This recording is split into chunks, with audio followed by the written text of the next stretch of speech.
Greetings and welcome to my third blog on this subject.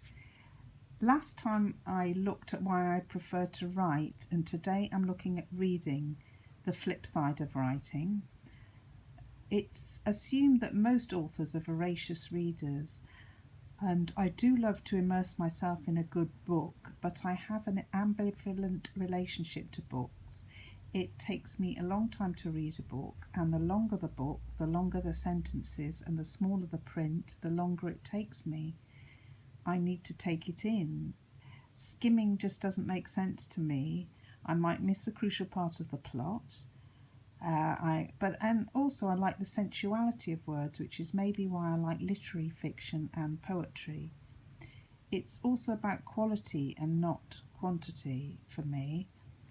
I probably read about 12 books a year on average, so that would be about one a month, and I always have a reading backlog. You'll never see me anywhere near those Goodreads challenges. Have you ever seen those? You know, to read so many books a year, they really scare me. So the pictures of the books you can see there are books that I got for my birthday in June. I'm just finishing reading a book that I got last Christmas, and it's now November, so that gives you an idea. So I usually get about half a dozen for Christmas, half a dozen for my birthday. So these are left over from my birthday. This was given to me by my brother, and this was a second part. I've read the first one, and which I enjoyed very much, given to me by a friend, and this was given to me by another friend. So again, they look really good books, and I'm looking forward to reading them. But what happens is that I like to try and read them as near as possible in order. So sometimes I make books jump a queue, but so I'll probably get some more for Christmas, but I want to read these first. So I do. I don't necessarily stick to that plan always, but I have this dread of being given long books to read, because I know it'll take me ages, and if it's part of a series I'll get a panic. But I have actually overcome that a bit in the last decade from reading a couple of really good series from a couple of my favourite indie authors. So and book length isn't always a good indicator. You know, lightness or heaviness of the content can impact, as can style, number of words to a page, and the size of print, and how heavy going the writing is. If there's a lot to think about, or sentences are long, while I may admire the style and like to think about what they've said, it still worries me about how far behind I'm falling and thinking about the next book. I'll just change these books around a bit. I've always read every word and taken a long time to read, even though I learned to read early, but I wasn't actually necessarily absorbing it. I could read the physical words, but and at one point I was ahead in my class, and when I was about 7 I got more than one school prize. Well, sorry, at school I got more than one prize, but when I was 7 I got a prize, which was always a book or books.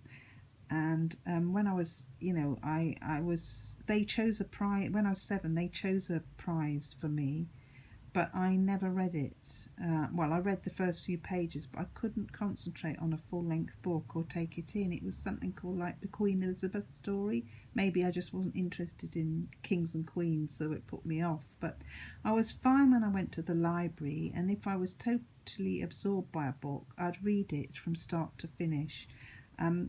I remember a book I borrowed from the library called The Cat That Walked All Week, and I think I took it out again after I read it because I loved it so much. And I also loved some stories in the girls' comic Bunty, and two of which, one particularly inspired one of my books much later in life, which I wrote, called Savage to Savvy, which was inspired by a book called Taming of Teresa, and that's actually mentioned in the book, and I have written a blog about that, and I'll put a link in this blog. But I'll just change the books around a bit again.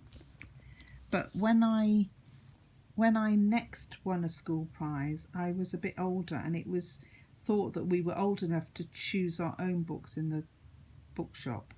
But I just couldn't find a book I wanted to read. I remember wandering around with my mum, and I just couldn't find anything, and I think I was getting a bit desperate. Then my eyes alighted on a cookery book, which my mum wasn't. She kind of discouraged me from getting, because she knew that that wasn't what the school prize was for. It was for something to find my imagination. Um, so although I've spent a large part of my life living in my head and fantasy worlds, I think there are limits and differences to the autistic imagination, or at least mine. Can't speak for other people. So um, in the end, I eventually picked a book on how to draw animals and one on fancy lettering. My mum must have thought that these would at least develop my artistic skills, though I don't remember making great use of them other than to look at the pictures. Anyway, that's my theme for my blog this week, about the struggles I've had with reading. And yes, so if any of this has I shall be writing this blog up and putting another interesting link in about reading, on an article, a link to an article, and about processing in autism. And yes, if any of this has resonated with you, please do leave your comments in the comments section below. That's all for this time. Thanks for listening. Bye.